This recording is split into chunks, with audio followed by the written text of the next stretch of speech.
I had to be fair. Any kind of research needs the other side of the coin. It's important to be moderately sceptical. So who else could I interview but the head of the Australian Sceptic Society and co-judge on the psychic program The One? It's Richard Saunders. My name is Richard Saunders. I'm the current president of Australian Sceptics. I've been with the organisation now for about 11 years or so, but I've always been interested in claims of the paranormal and the supernatural world ever since I was very young. In the 1970s, lots of people were interested in UFOs and Bigfoot and strange monsters and spoon bending. I remember from when I was very small, there was a man travelling around the world by the name of Uri Geller, was bending spoons, and he came to Australia and everybody was quite amazed. And it wasn't until much later we found out that there were just magic tricks you can learn from a magic book. But it's very interesting, for me, it was very interesting to see how many people can be fooled. And that's still the case today. People can easily be fooled. Like any good trick, the key is misdirection. If you make your audience look one way or not the other way or anything like that, and you prime them, you say, this spoon, I can make this spoon bend. And you start to work on it and you concentrate and you just rub it in the right way, it does, in fact, curl and bend, which is impossible, of course. It's against the laws of physics. There we go. But a simple trick like that, and it is, of course, it's a magic trick, fooled thousands and thousands and thousands of people all around the world. Magicians at the time in the 1970s pointed out the fact that, hey, look, it's a trick. It's okay. It's just a trick. But people didn't want to know that. People needed to believe that this man was using special psychic powers. Now, part of my job is to go out and investigate people with claims of the paranormal, which I do gladly because, again, who knows? Unlikely, but who knows? Maybe someday someone will have a paranormal ability. So I've met and tested water diviners, I've been on ghost tours, I've been to many psychics who've been giving me readings to show me how paranormal and supernatural they are. It's important I do this so I'm not lumbered with the charge of being an armchair skeptic or someone who just says, oh, it's all rubbish and I don't care what you say. I go out and look. I go out and look to make sure I know what I'm talking about. Again, so far, every situation has proved to be less than satisfactory from the paranormal point of view. One of the most enjoyable parts about being a skeptic is actually going out and testing and meeting these people and giving them every chance to show us what they can do. A lot of people will say they dreamt of something and a few days later that thing happened or a similar thing happened, or things like this.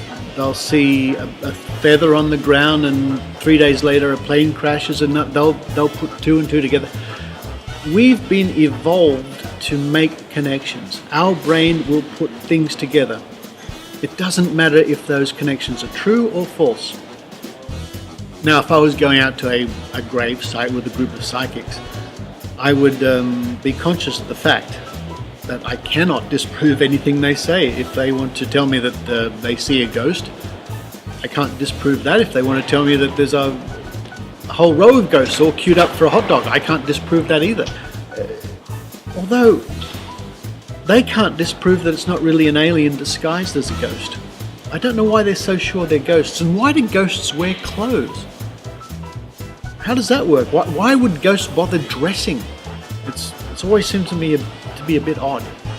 I would also keep a little checklist and see how many times they mention the word energy and in what sentences they use the word energy. They'll use spiritual energy, or I'm feeling the energy, or there's an energy force here, or I feel a strange energy. I change the energy. I've been feeling an energy. The energy coming from there is just awful. Connecting with their energy. All made up of energy. It's just energy change. Tune into the energy. Quantum vortex energy. Of energy. It's all about energy. Energy is a word that the New Age people use however they please. It doesn't have much meaning when they use it. Now, some ghost hunters use all sorts of devices that look like they've come from the scientific lab. They're just meaningless props because none of them can be calibrated for a ghost. First of all, we don't even know if ghosts exist or not, and they probably don't exist. So how on earth can you calibrate something which has no known properties. They look impressive. They look, and they give these people the false credibility of science. In my own experience, I have never for one moment been swayed or convinced or thought there might be something strange happening. Something a little unusual is just something a little unusual. It happens every day, and because I don't know the answer for it doesn't mean anything in particular at all. What would sway me, what would convince me, what would change my whole worldview is somebody passing a simple scientific test of their claimed abilities. Now, since the start of Australian Sceptics in about 1981, we have had a large cash prize to anybody who can demonstrate a paranormal or supernatural ability under agreed conditions. And right now we have a prize of $100,000 for anybody who can show a paranormal ability under agreed conditions. This prize should have been won 30 years ago. If these claims are real, the prize is there. Our tests are designed so the claimant can win easily if they have the paranormal power. So why do people believe in the paranormal and the supernatural? I guess it's getting back to they want to for a start. They're intrigued by it. And in some cases, they're simply being taken advantage of and fooled. Again, I remember when I was a kid to watch somebody get a spoon like this and then say that they were using psychic powers to melt the metal, which of course is impossible, but then to see them do it. It's an optical illusion. You think that spoon's getting wiggly and bendy. It's just a trick. But to see that happening in front of your face can be very convincing.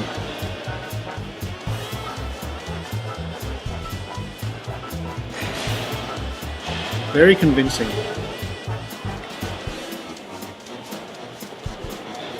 Maybe there's something to this after all.